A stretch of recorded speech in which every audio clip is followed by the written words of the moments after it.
Welcome back to Meet Cardano. In this episode, we're going to be going over drip drops, and we're going to be talking to Kyle and Anthony from drip drops.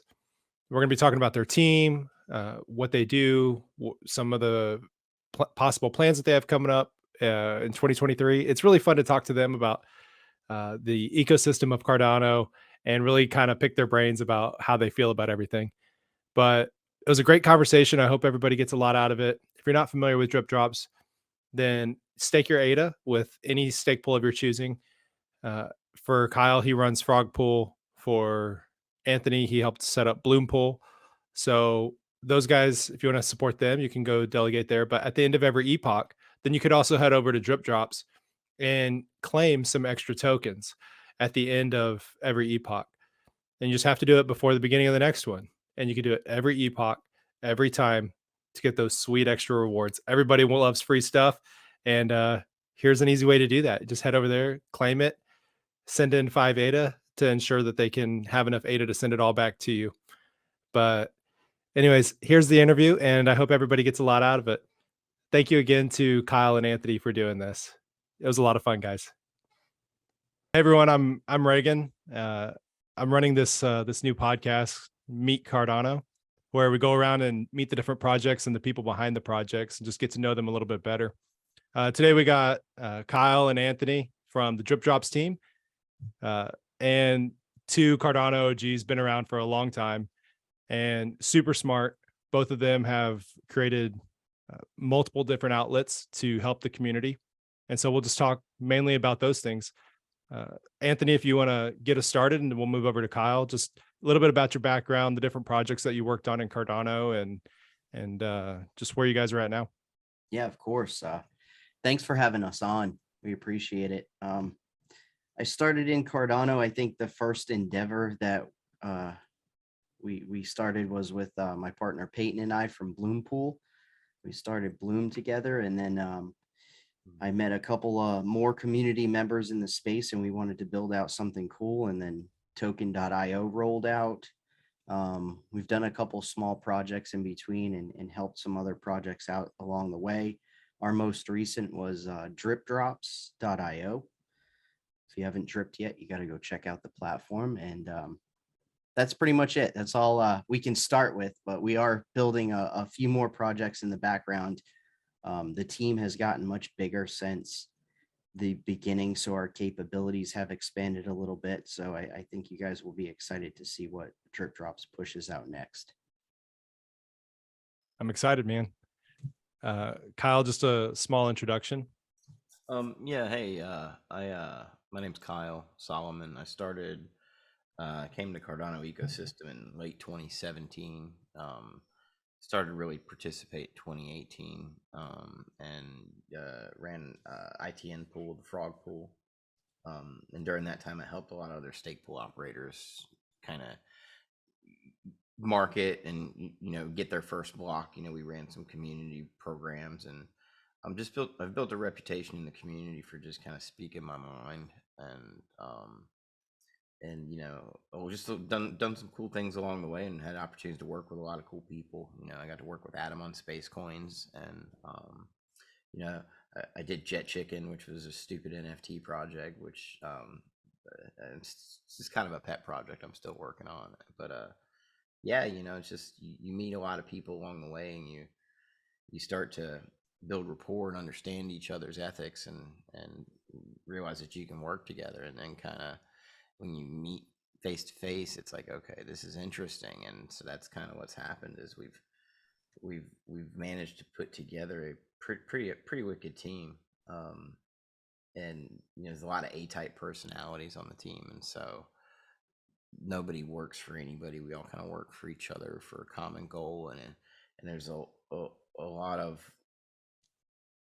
core culture that wants Cardano to succeed, and a lot of our decision making is around that kind of ethical basis point. So it's interesting. We created a product in about 6 weeks that just nailed product market fit, and from there we realized we had an execution unit, and we're trying to grow around that. So we're beefing that up, and and it's a bear market, but we've got the treasury, and it's been good to us so far. We have great opportunity. The whole crypto world's burning. Catalyst, you came through. It's given us an opportunity to really build cool shit. We're not looking at it just like, oh, how can we expand drip drops? We're looking at it how can we bring a shit ton of fucking users to Cardano? Excuse my language. I'm just See what you want. but yeah, it's informal. It's meant cool for the Cardano community. I mean, I'm sure some kids are gonna watch it, but yeah, like how can we bring billions of users? What can we do? And obviously it starts with tens of thousands or hundreds of thousands, but how can we go get people who don't know anything about crypto using an application that's leveraging the chain, right? That's driving transaction volume. And so that's kind of what we're looking at. And so, yeah, we are working on a couple stealth projects. They're going to lead into different, we'll spin up separate organizations for those, but it's the same teams that are driving them. That's awesome. Well, not entirely the same teams in all cases, but yeah, Drip Drop's core team is doing. We do have a line of roadmap products, and that's just to protect the organization. You just spin them off as different entities. But we have some pretty badass stuff coming. So that's awesome. Yeah. So you mentioned onboarding to the masses, on getting mass adoption. Yeah. What are some roadblocks that Cardano has, or that the ecosystem has right now for mass adoption? Because I was talking with some of these the new like meld that's coming out, Ada Finance or Ada Finance, however you want to say that. I was talking with those guys a little bit in a space, Twitter Spaces, and I asked them the same question. It seemed like it came down to education, user experience, and then just simplifying everything. Well, yeah, the latter, simplifying everything to a point where the user doesn't know they're using a blockchain. You have to have a product that's useful to a user, right? It's got to save somebody time, save somebody money. It's got to be useful, right? And so Reagan, what were your pain points or for coming into crypto or coming into Cardano? I would say the hardest thing that it was whenever I first came in, because I first got into Ada in February of 2018, of which I thought that the bear market was low enough then. We saw Bitcoin run from 20 down to 10 or 9, and I was like, all right, cool, 50% drop. That's a decent entrance point.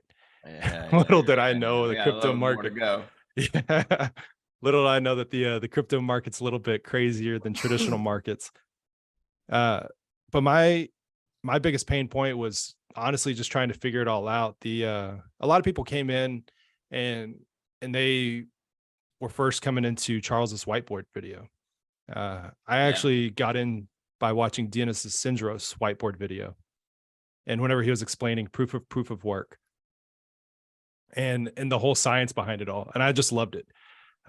My traditional job is an aircraft mechanic on aviation, like the actual avionics of it all, working with the computer components and stuff like that. So I understand a lot of what goes on whenever they are starting to explain science behind it all and the nerdy stuff, and I love it. I went straight from that to watching Andreas Antonopoulos and his explanations of what Bitcoin is. And then I did a deep dive into Haskell, and I did a deep dive into all those things. But to really nail down your question, the hardest thing that it's been for me to get involved has been developer tools. I don't know that there's enough developer tools available, or if there are, I don't know. We hear that from our development team. There's not a lot of resources. There's not a lot of good examples, code examples for developers to follow of implementations for various libraries. So yeah, the resources are still very, very, very early. So how did you first buy crypto, or how did you first buy or Ada rather? First I went through Coinbase, and then I didn't go through Coinbase. Yeah, I did actually. I went through Coinbase because Binance wasn't accepting US consumers at the time. So I bought through Coinbase, transferred it over to Binance. on Binance, bought ADA, and then from there put it in a cold storage. Okay, so basically, if you look at onboarding at a high level and interacting with the blockchain, user interface is important, but I think what's most critical would be getting ADA into the hands of users that don't have ADA, because the only way to participate at all in the blockchain at the very minimum is to hold ADA, whether that be staking, interacting with a DeFi protocol, interacting with an NFT platform, whatever it is, it all requires that a user holds ADA. And we think that that's the most essential of all of the onboarding, is make sure that you're able to easily get ADA into the hands of users, really into the hands of users. So we can avoid situations like FTX or custodial problems where you don't actually own your crypto. It's in an exchange, so they're able to use it for whatever they want. The idea there is to get through that training process as quickly and efficiently as possible. So through the purchase of ADA all the way to the self-custodial of ADA and the staking of ADA, all of that process needs to be simplified. You shouldn't have to go to one place and download one application and go KYC and go through the whole process, then go to another place and download 17 different wallets. And then once you're in the wallet, have to figure out how to navigate to the staking section of it. All of this should be fairly streamlined. Needs to be grandma proof. Right. Make it so an 80-year-old person can get through this process without getting lost halfway along the way and getting frustrated. And if you're losing people that are in their early 20s to mid 30s who are the most technically capable, then you're certainly going to lose the people that are 50 plus, because they're not going to have the technical knowledge to know how to get through this process. So I think, or most of the team agrees, that the onboarding process should be, I think, prioritized with simplifying the handling of ADA and the custody of ADA. Not everyone is quite ready to be their own bank, and that's fair enough to say. The legacy system's been around for a long time, so everyone has just gotten accustomed to the fact that we don't hold our own money.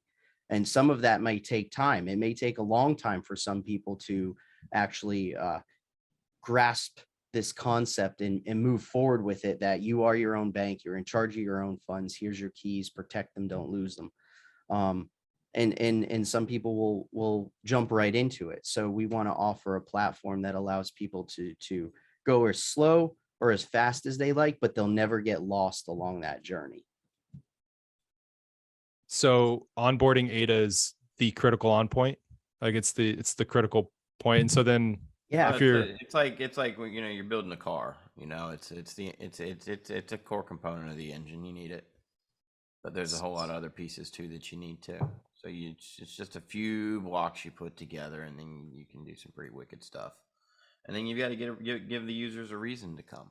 And so, you know, we're going to build a product, and we're going to try to build a product for the ages. So it's something that we think can compete with some of the best products that have ever been built that have brought mass appeal to users.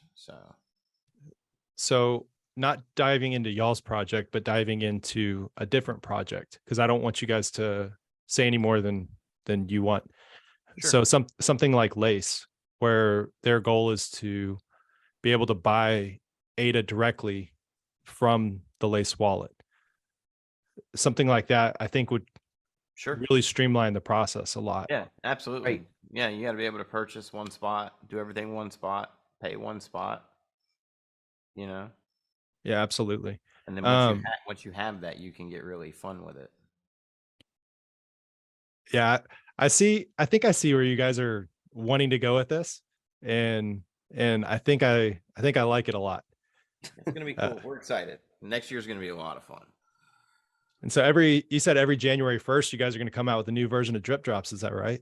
No. Anthony, or just a new project. Anthony got ahead of himself. Yeah, he wants us to release a new world-changing or Cardano ecosystem changing product once a year, which is a tall order. So we're on track for February 1st. We won't make the January 1st date. It's a little bit different mix up. Not everybody on the Drip Drops team is participating in this project, but there's partnerships with other entities that we can't talk about. It's gonna be really cool. So it's not a Drip Drops project.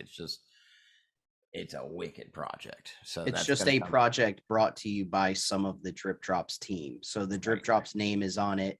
The Oh yeah, our look and reputation feel is and on it. technical capabilities in the back end of the project are all there and powered by some of Drip Drops. So you'll Yeah. see this team release something hopefully annually. We have 2023 planned out, which we're supposed to launch on February 1st. And then we have 2024 planned out, which is still on time for January 1st of 2024. So we have the next 2 years worth of projects already planned out. And the 2024 project is undergoing the UI UX design right now. And the developers are building the 2023 project out. So we have a lot of moving parts happening in the back end, lots of cool stuff happening. We get to see and work with a bunch of cool different teams. So I think as we release the information, you guys will be like, wow, the work guys are crazy. is there. Yeah. No, this is why we showed up. It was really cool. Like the ITN people showed up and they wanted to participate, right? And all we could do was run stake pools, and then it was just an interesting experience for me because I got to meet such amazing people. There were some really awesome people here, and so it was like the team that came together was just like a superstar team in my mind. Like everybody who does something is probably one of the best in the world at what they do, and when you have that type of synergy, you have a little latitude to get crazy because you can literally just sit in a room and laugh and talk and just different perspectives come, but it's just always pushing forward. And so it's really, really exciting. I mean, we're excited. We have an opportunity to do something that no other startup has ever been able to do in history. And it's just, we're funded by a decentralized community. We have a revenue stream. It's a rough bear market, so we're fighting against that. But as soon as the winds change a little bit, we're going to be able to compete with some of the most well-funded startups on the planet. Now, the rest of crypto, all that other chaos that's happening, they're just kind of washing out. But that's going to happen. Not everybody's going to win, and that's what just happened is just ridiculous. That's not competition. That's just, it's good that it's getting rooted out, but it's shitty that so much of the ecosystem focus is put into that. These influencers are promoting technologies that they don't understand, apparently, which is what was just revealed, right? All these coins and just the whole economics of what FTX was doing is just such a nasty culture that could promote that and then not take any sort of accountability for the roles that those influencers played in that. So it's like that, that separates the Cardano community from, I think, everything. It's going to serve us really well, but it's just, man, we're moving fast. The community's growing really fast. So I love it. I love that our community is growing fast. Not that people are just losing money. I'll specify that before people get too carried away. But no, I had friends that that had money on what was it, Celsius, and then I went over there to try and help them set up a hardware wallet, and I was like, no, don't get that one. Like get this other one that it'll serve you better. It has like different features, whatever. And so I was about to go back over there and set it all up again whenever this whole FTX thing happened. And I'm pretty sure some of their funds were on FTX as well. So they just got burned twice this year. Did crypto.com survive? I don't know yet. I think that's still in limbo. We'll see. They're saying that they're okay, and I don't know. We'll find out. I just know that I did read a little tweet from the Bohemian police saying that SBF has done nothing wrong and they're going to let him go. So great. He broke no Bohemian laws. We'll see. But as far as their investigation goes so far, he's done nothing wrong. Well, that's them. That's just where he flew to. Right. Okay, and that's so he's living in the Bahamas. Do they have an extradition? I don't know. I know that they're going to work. They said they're going to work with international authorities to see if they needed to do anything else. Wow. Yeah. But yeah, we'll see how that all plays out. But back to you guys. You guys are mentioning your team. You're mentioning so much other stuff that you guys were getting involved in. I know whenever I was running Cardano Times, or just for the short stint that it was up, Yeah. I know I had a ton of burnout really quick because I had a normal job, plus I was trying to do Cardano Times, plus I was editing and doing interviews and all sorts of stuff, and I just got burnt out. And how do you guys prevent burnout between yourselves and your team? It's a good question. I think everybody has their hobbies, their things. Yeah. You got Storm? Not anymore. What? Yeah, I got a transmission problem. I gotta fix it. So oh, I'm a little bummed out. For those that don't know, Storm is his bike. No, which is funny because you have your bike called Storm, and then you and Anthony both get hit by a lot of storms. Yeah, we've been getting wrecked.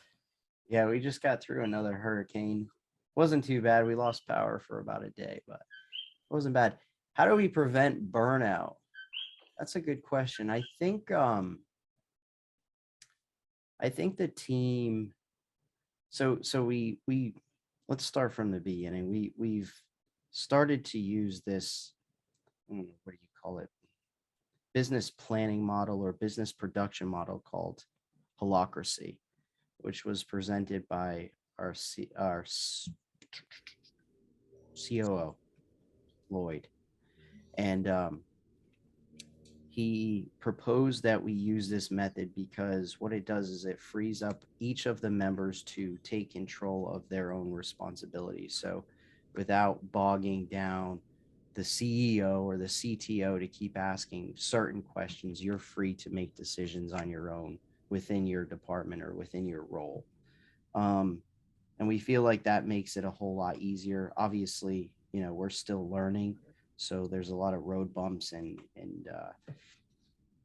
organizational things that we're working out as time goes on. But really, we work on such a diverse array of things that it's hard to get burnt out on. Like if you work on one thing and you're getting tired of it, jump over to another thing, even though it's the same kind of deal. If you're a coder or a developer, it's still going to be coding or developing, but it's a different focus.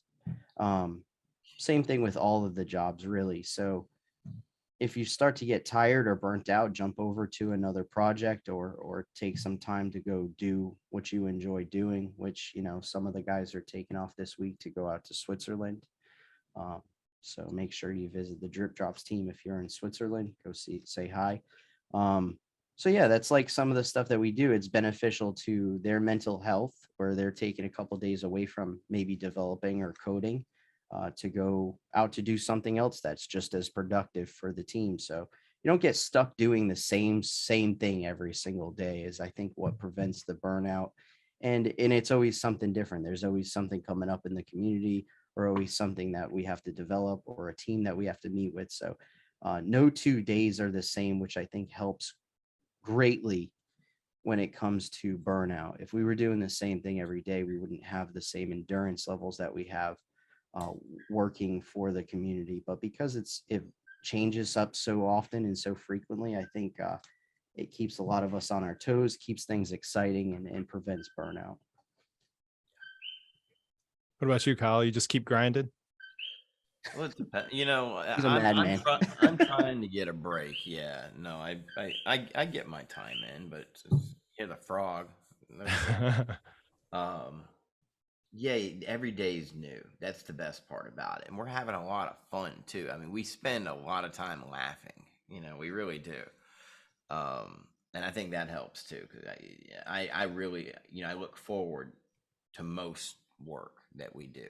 Sometimes you have to do some really shitty things that are just hard, and that's just part of business. But for the most part, it's not just like that it's differing and diverse. It's the level at things that are happening, like the things that are diverse are awesome. Like it's awesome. Like the and Ant says we got to meet with different people. They're awesome meetings, right? we're really making progress is really kind of establishing drip drops as kind of a firm hold, pillar from an infrastructure standpoint in the ecosystem, both from not just what's been integrated, but also from an expertise perspective. Our core team members are very, very, very good at what they do, and they provide a lot of value to various aspects of the community. So just that keeps it really interesting and exciting, and just the opportunity to continue to say, to look at it and map out with these guys, hey, what are we going to do to compete, and who are we competing against, and how are we going to win, and just to start from those conversations on what we could build, and then to watch it all form, and not just watch it but actively participate in helping it form. It's just so fun because everybody brings their own expertise. And back to the holacracy aspect, is we didn't even know we were kind of operating like that, but everybody just came and brought their own game and did their part, and then we have a functional kind of revenue generating initiative that's driving transaction volume, and that's what we need to scale to make Cardano grow. And so That's exciting, yeah, not boring. I just had a pop-up saying that because we're having a bunch of issues beforehand, so apparently Zoom's going to try and cut out on us in 10 minutes. So I'm gonna either we can, once that happens, we can start up another one if you guys want to do that, or yeah, and either that or try and go with the original Google Meets. But I'll chop it together. We'll make it work. But something that I wanted to get to, if we can get to it before it cuts out, is Catalyst. And I know Catalyst has its issues, obviously, but I will say that I was watching one of y'all's videos, and I forgot who it was, that maybe it was Hosky that was saying that said the user experience. We were talking about that as well, user experience earlier. The user experience of Catalyst needs to be improved dramatically. I mean, that may have been Husky, but I've said that many times too. Yeah, it's and I think that where they were going with that though is like how Tinder just has a swipe left or swipe right, and yes, no, and well, that's part of it too. But also, can you have the capacity to review 1,000 proposals? Should you be presented 1,000 proposals? Right? There's these, so there's that's part of the UX as a user. There's this sentiment in the community, and I don't want to say consensus, but sentiment that users should be presented maybe 100, 200 proposals, not a whole lot, right? 50 to 250, something like that. It's manageable, where a user can go in and not spend 4, 8, 12 hours of their day trying to vote. And then so there's that aspect of it, and some of the things that I think we need to do is just build a nice back end that anybody can build a front end to, like a decentralized back end. We can hit it with an API, and then anybody can build a front end to present either a voting interface or that data, right? And so and then we can create competition there. But I don't know what's going to happen with Catalyst. So there's the incentive mechanism for how the system reviews proposals is fundamentally broken. I think that's the best way to put it. I mean, I would agree with you there, especially whenever we see a product that has nothing but 5-star reviews, even though a bunch of 1 and 2-star reviews got kicked out for whatever reason. And then they get funded for an exorbitant amount. Well, and if you look at a lot of them and look at all the top rated ones, and you start there, like anything rated 4 stars and above, and you go through it and you say, when you do a really good analysis, it's hard to say we're getting what we pay for. So there's ways to fix Catalyst. Sorry, Kyle, were you? I'm done. Yeah, go ahead, buddy. Although we just got involved with it, it's been like a really interesting ride thus far, because we noticed the issue in Catalyst, and obviously a lot of the community members within Drip Drops care deeply about the Cardano community. So a few of us decided to petition for seats. And then we were approached by Catalyst, and they said, okay, we have a problem with the voting, and you guys have done voting on chain before, and you have a system that's battle tested. We want to know if you guys would be interested in hosting the vote for us. So we said, all right, we'll think about it. And we went back to the team, and Rick, the voice of reason in Drip Drops, was like, it's probably not a good idea if you guys run for Catalyst and host the vote. So we were like, okay, yeah, that makes a lot of sense. So we decided to step down from Catalyst because we felt at that point in time, the issue had been identified and addressed, and enough of the community members that were like-minded and concerned for the community like us had stepped up as well. So we didn't feel like we needed to be in that realm anymore. It was more important for us to deliver a product or a service that worked well. And to clarify, Ant's talking about the Catalyst Circle elections. Yes. Catalyst, right?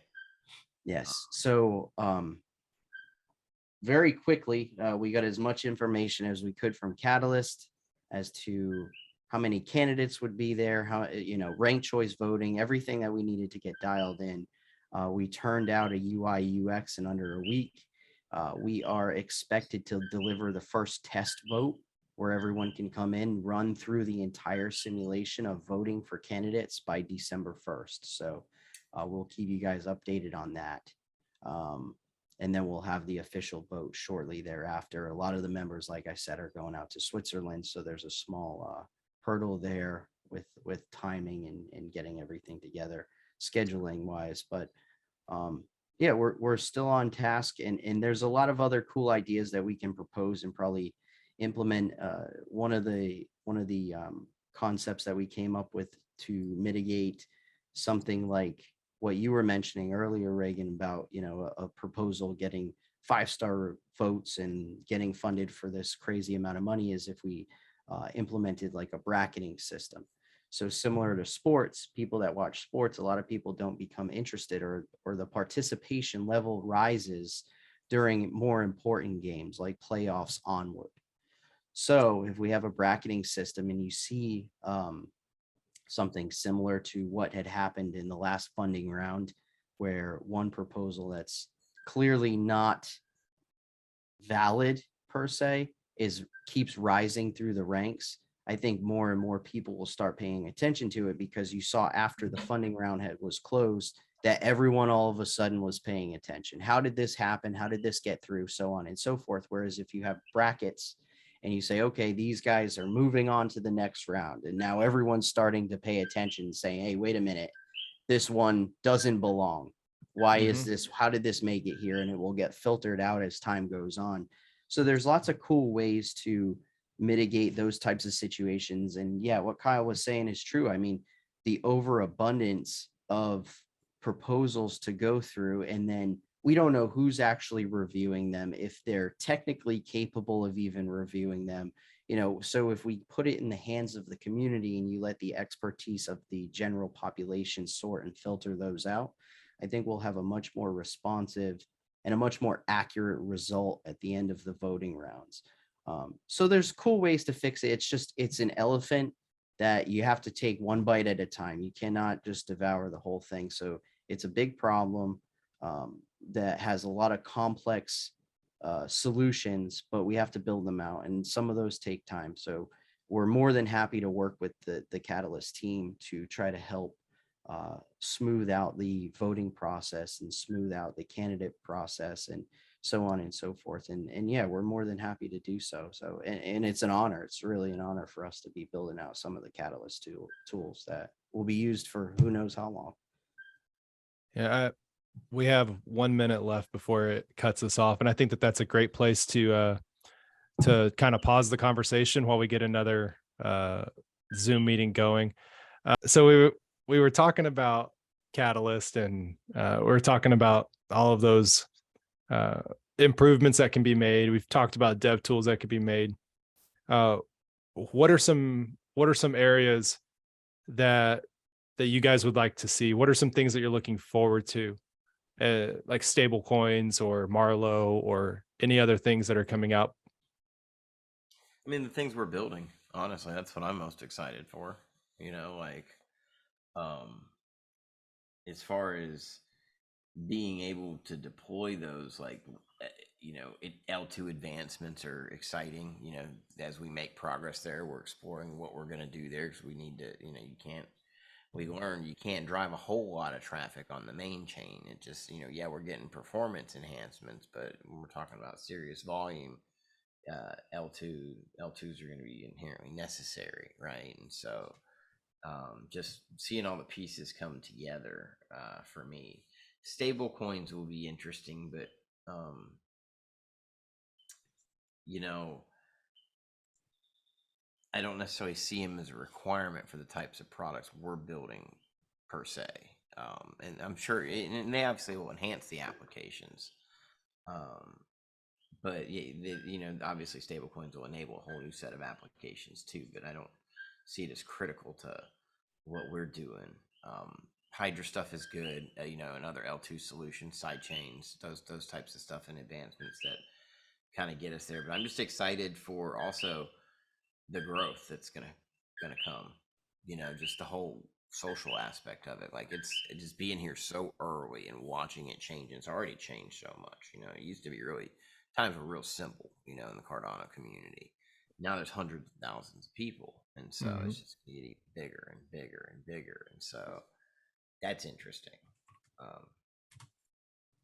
Just watching everybody grow, you know, who came early, and just seeing how they progress in their professional careers. I love that you said that about stables, because I feel the opposite way. I feel like stables are going to be super prominent in the Cardano blockchain, because I don't feel like ADA is the money of the Cardano blockchain. Everyone got used to Bitcoin being the storage of wealth and considering Bitcoin like a digital gold, you know, where you could exchange wealth and so on and so forth. But nowhere have I ever considered ADA to be the storage of wealth on this blockchain. I look at ADA more as the hash power of the blockchain. So I think stables will become very prominent, because you need them. But what's important is, what is the stable pegged against? Is it a basket of goods? Is it fixed? Is it, you know, how is this actually configured? Because it has to be a stable. It cannot be an unstable stable. And that's all we've ever had. I didn't mean to cut you off, but I think we're going to have multiple of them, if I'm not wrong. I think we are going to have the one that's a basket of currencies in JED. I think that we are going to have the algorithmic one also JED. But Indigo is coming out with one of their own here pretty soon. And we're also going to have, there's another one. I forgot. But they're going to, yeah, anyone that sees this, they're like, oh, I can't believe you didn't see this one. Yeah, sorry, guys. And so, yeah, we're going to end up with multiple stable coins, and I'm pretty excited about them. And so I think as long as it's over collateralized, then that's the key thing. Over collateralized and open sourced. And because you got to run the code. You got to run the code to make sure it's good. And more eyes on it, the better. That's my opinion on it. Absolutely. Yeah.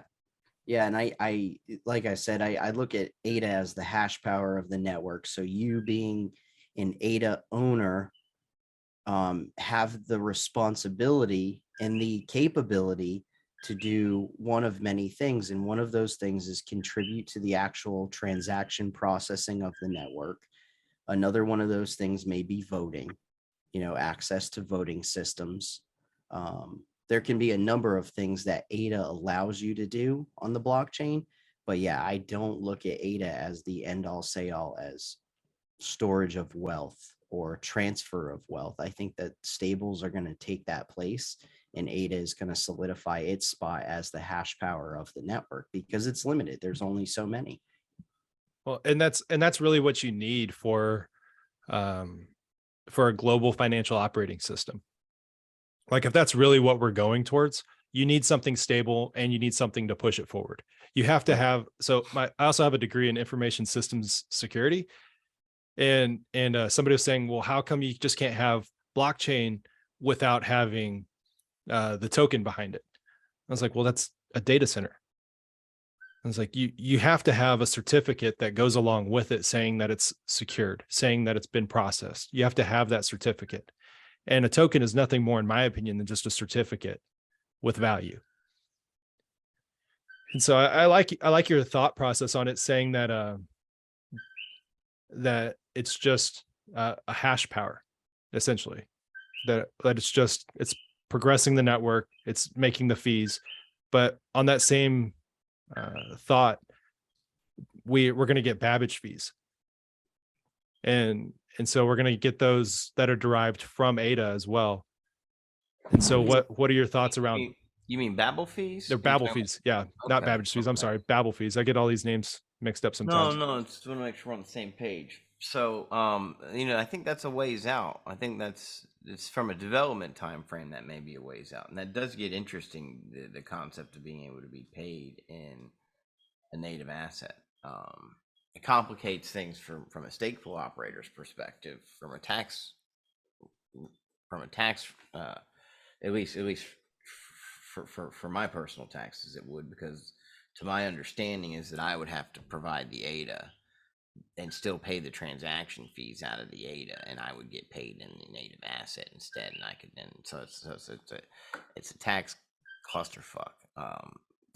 To my understanding from a high level, I haven't really gotten into it, but that was my first impression of it. But that does get interesting. But you want the projects to be good, because if you're going to accept a native asset, that's the other thing. It's like, okay, I'm going to be weary about the native asset I accept. And it's interesting because you always need ADA for the transaction fee. And so, that's why I kind of disagree with you a little bit with the stable coin, because you're sending around a stable coin is if it's on ADA, and let's say you've got one pegged to, the euro, you got one pegged to US dollars, you've got one pegged to basket of googly, whatever. As you're sending them around, you're always sending a little bit of ADA with it, no matter what, a min UTXO. So it makes sense that ADA moves with it, right? It's a native asset. ADA has to move with it. So there's always going to be some dynamic version of a stable coin moving around. Will it always be stable, because you've got min UTXO to it. Now, obviously, it's fungible. So as you add it, the min UTXOs combined. So it's not that big of a deal. I just, and maybe we just need to sit down and talk a little bit more internally, because I just don't understand the exact how we could do something really cool with it for what we're building. I absolutely understand the applications of a stable coin, but not just for like where it makes sense for what we're doing. Right. That's a good point. To differentiate enough for us to win without it. That's what I meant by it. Yeah. That's what I'm excited about. Yeah, certainly solid. I still look, even if a stable has to travel with the min UTXO being in ADA, I still look at ADA as the catalyst or propellant through the blockchain. So similar, whatever you're sending, it doesn't matter if it's an NFT, a stable, a FT, that is the passenger, and the airplane is the ADA. So the airplane, the ADA will take it to its destination, and the passengers get off and they exit. So from a network standpoint, even with Babel fees, still the min UTXO comes into effect in the same way.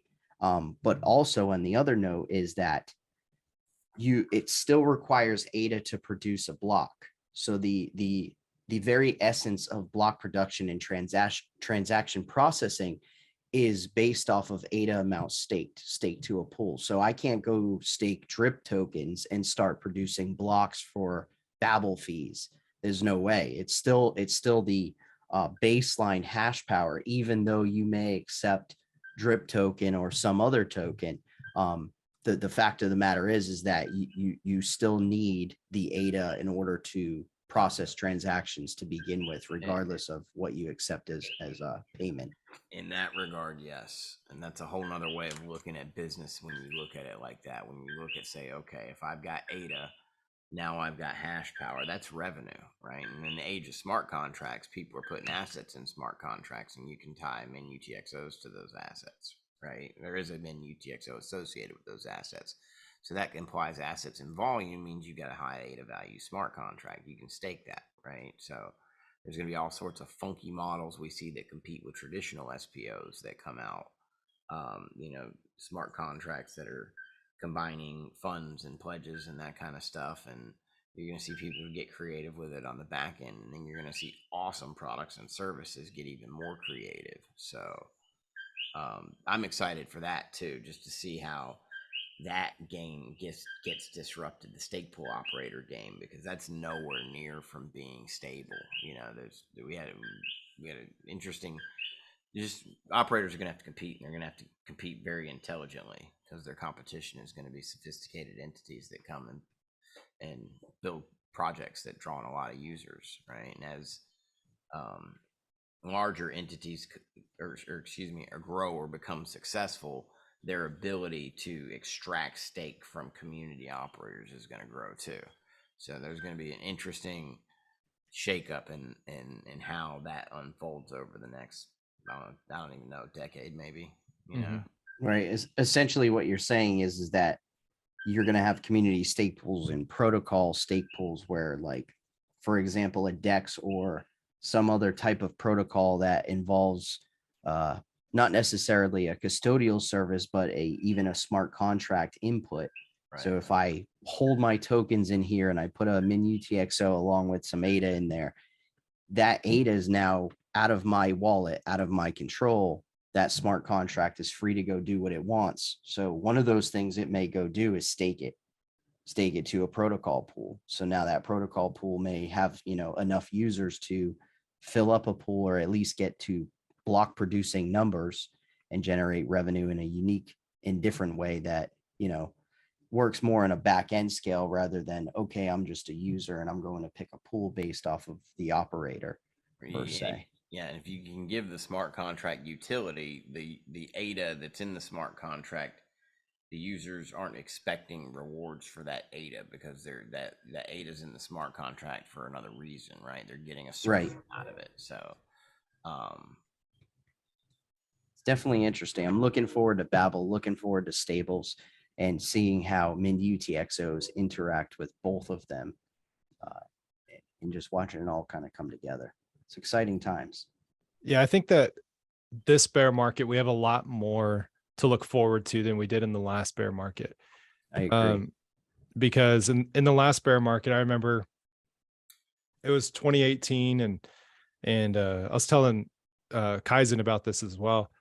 I interviewed him just a couple days ago. That was fun. So just like in 2018, we got the little ladybug in Daedalus, and like that was one of the major updates from a end user's perspective. It's like, cool, we get a little ladybug, like that's the update. And then in 2019 we don't get Shelly, and then late 2019 we get the ITN, and then 2020 starts the beginning of a bull run after the COVID incident. We're running now, that's for damn sure. Yeah, and now we got Shelly, then we get Goguen, then we do Plutus V2 with Vassal, and now we're talking about all sorts of other SIPs and upgrades and things like that. And so what are y'all's feelings around looking forward now versus looking forward in the last bear market? I mean, just night and day, or what? Yeah, this whole last year everything's changed. We were just, we created a monster with Dropz. Yeah. And like you guys have just, once you launched in January, you guys just haven't stopped. No. Like I just see every epoch, people are you can watch the transactions, and it just peaks. It just peaks the transactions every epoch. Everyone's going to get their drip tokens. Yeah, we wanted to build something different. We watched a lot of projects go from blockchain to blockchain, and it's the same thing. It's just a copy paste on a new blockchain. And we looked at the actual protocol and the essence of Cardano and said, okay, well, what makes this blockchain unique to everybody else? And so we looked at the min UTXO, and then we looked at some of the pain points for a lot of the users, and token delivery we foresaw an issue with. And we said, well, what token project's going to want to pay for that? And then we understood why the min UTXO was there. So you couldn't just spam wallets, and that's fine. There's good use for it. So we put Drip Drops together, and we said, look, we'll make a place where users can come and they can look at the tokens that they're qualified to receive based on the contents of their wallet, which pools they're staked to, which NFTs they hold, which FTs they hold. So everyone's display is different when you come to Drip Drops. And let them choose, so they don't have to get spammed. They don't have to get tokens that they don't want to receive. And then token projects, have the benefit of not paying the massive sums of ADA to airdrop to 10, 50,000 wallets.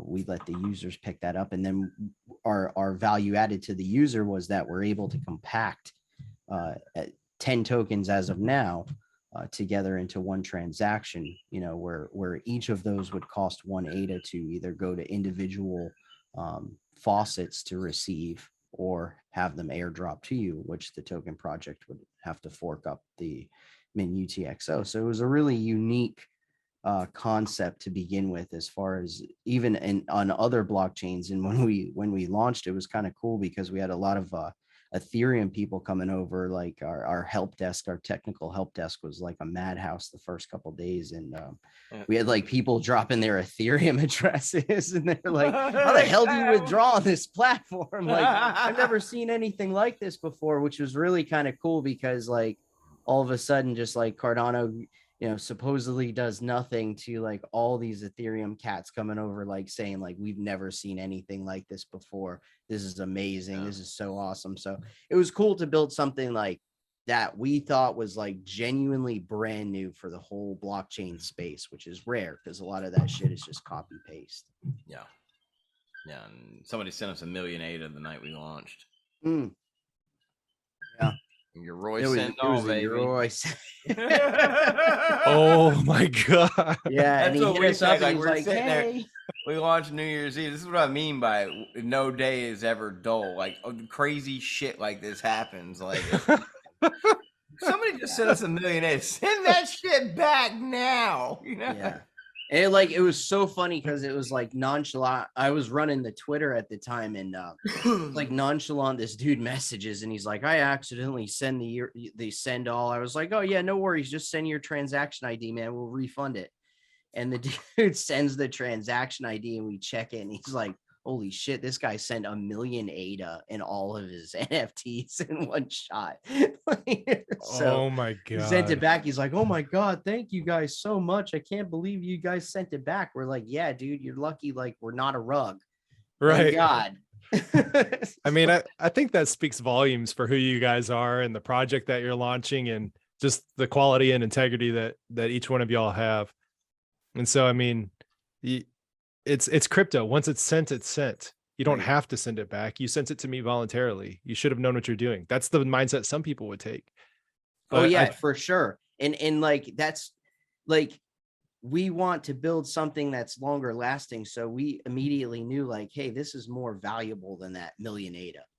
Oh, absolutely. It's like we want to we don't want to damage the community in any way. We want to protect it. So this guy learned, luckily with us, that fuck that button. Don't hit that button again. Yeah. Don't do that. Yeah, that's funny. I wonder if we'll ever meet that person. I wonder if we'll be in like a real life event and he like walks up and is like, hey, I'm the guy that sent that 1 million ADA. Don't say shit. Like, yeah, I bet you they're gonna come up and at least just give you like, hey, one time I really fucked up and you guys helped me out a lot. Thank you. And they may not even tell you what they did. Right. But oh man. Hey, let's It's funny. I really kind of want to, before we close out, I want to end on a couple of things. I want to know what some of y'all's hobbies are personally. And then after that, we'll talk about just the quality of the people on your team. Give them a good shout out, because I think as I was talking to you guys in Rare Bloom, and I got to know a couple of the members there from y'all's team there as well. It was absolutely insane, the amount of talent that you have. So first we'll talk about the hobbies, and then we'll pivot over and talk about your team. And then we'll just do the shout outs to whatever you guys want to shout out and chill. So that'll be our closing topics. So first we'll go with hobbies. I'll go first. I like motorcycles. I like. I'm a really bad podcaster. And that's probably about it. Are you referring to Space Place? Because that's probably the greatest show on the internet. I was gonna leave Space Place out of it. Are you guys wanting people to show up? Are you wanting more than like 11 viewers? We would love more people to show up, but like it's like a love-hate thing. Like we really don't want more people to show up because then more people will be witness to what we do on Space Place. But yeah, I mean, if they show up, I welcome to the show. It is what it is. Dude, I love it. I try and tune in like every Thursday now because ever since I started doing them, like, oh, these are my people, these are my friends. Like this is awesome. They're just being themselves. It's not this. Well, you should come hang out. You know, Yeah. hang out. All right, cool. Hope anybody, yeah. Yeah, It's well, not like an exclusive thing. Anybody wants to come hang out, come hang out. Oh well, yeah. this Thursday is date night with my wife, so I'll definitely be there.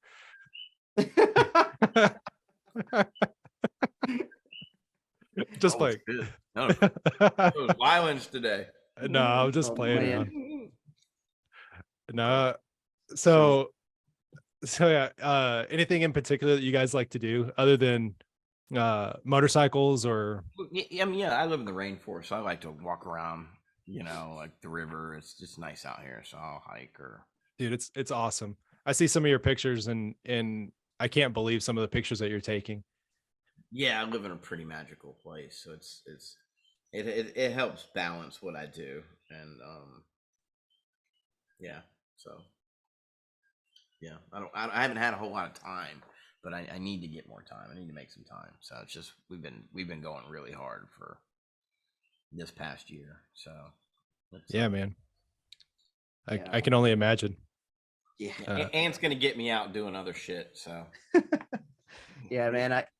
I enjoy doing stuff that puts you kind of in the moment, you know, that you just don't think about Twitter or think about anything else really, you know, you're just kind of there. So one of the things that I do, I practice jujitsu. That's one of my hobbies. Another big one that I do is draw. And then one of my favorite things to go out and do, and it's a super weird one, is that I like to go fossil hunting. So there's this place out here in Peace River, and we go out to the river and we sift through the gravel and find these big ass megalodon shark teeth and all types of crazy dugong bones and all types of stuff. So yeah, man, I like going out to the rivers and just being outside, being alone. It's like that's where I go recharge and kind of relax, man. Yeah, and if I heard one of your space places correctly, you're also you're a bit of a hippie. If I can interpret that correctly. Yeah, I like getting in touch with nature and really being a part of it. So that's, yeah, I am quite a hippie in that regard. Yeah, I mean, I'm working in the government right now. I'm not allowed to do anything hippie related, and so I will say that my college days were very fun. I could maybe teach you guys something. Charles grows mushrooms. I'll leave it at that. I could probably help him out as well. Well, seeing how you work on aircraft, I'd prefer if you didn't do the hippie shit that I did. Yeah, I wouldn't want me working on an aircraft. yeah, yeah. I mean, they're quad redundant. You'll be fine. It's all good. No, it's we'll pivot a little bit again, and we'll talk about y'all's team. Yeah, obviously it's the two of you, Rick, Andrew Westberg, and then who else do you guys have? You guys have like You want me to list 7 the or 8. people? Yeah, it's like 7 or 8 other Okay. people, isn't it? Yeah, we got Adam Dean, Andrew Westberg, myself, Chris, Doug Brown, Latheesan, Lloyd, Quinn, Rick, and we have a new team member, Will, and of course our CEO, Kyle. So That is quite a few. That's a powerhouse, like an absolute powerhouse of a team. It was Yeah, so, and you know what's so crazy is that the team, like, it took us like a week to put everyone on the team together. Like we met at the summit, said, "Oh, let's build Drip Drops." Kyle and I, all right, let's go do it. He grabs Andrew, I grab Latheesan, grab Rick the next morning, hung over his shit at breakfast. Hey, Rick, we're building this. You want to join us? Rick doesn't drink. No, oh yes, Kyle and I were hungover. Clear. Of course, yes. And then Rick was sober, but bright-eyed and bushy-tailed, and we look over all red-eyed, and we're like, "Hey, Rick, you want to help us with something?" Sure. You want to be a part of this team? Well, we talked about the idea with Rick, and then we put the team together, and then Rick was actually, I think, one of the last persons that we asked. No, he was at breakfast he was part of helping us put the idea together, but Rick does his own thing, you know. And so he was one of the last that said, "Rick, this is who we are, here's the team, do you want to be a part of this?" Yeah. Yes. He waited the longest to say yes, but he was part of the whole like manifestation and creation of absolutely the whole thing. It was I and Rick at breakfast in the morning. We were talking about just how what we could do to really just disrupt. Yeah, it's been fun, man, and it didn't take long to put the team together because it was really just explaining the concept. Here's what we want to do. This is what we think we can build, and it made sense. The more people we spoke to about it, is like the first couple people, it was more like, "Do you think this is even possible?" And here's the idea, and then we got a confirmation. Yeah, I think we could build this. Cool. All right, let's ask the next person. And as we asked more people, you know, and these were just circles that we looked up to. A lot of these guys, Adam Dean, Andrew Westberg, Rick, approached them, and they were like, "Wow, that's a great idea." We're like, "Cool, you want to help us build it?" And they were like, "Yeah, let's do it." And here we are. Just put the team together. We didn't have to spend any money. The execution, Andrew had a lot already with Firehose done, which was just this magnificent partnership that we secured early on.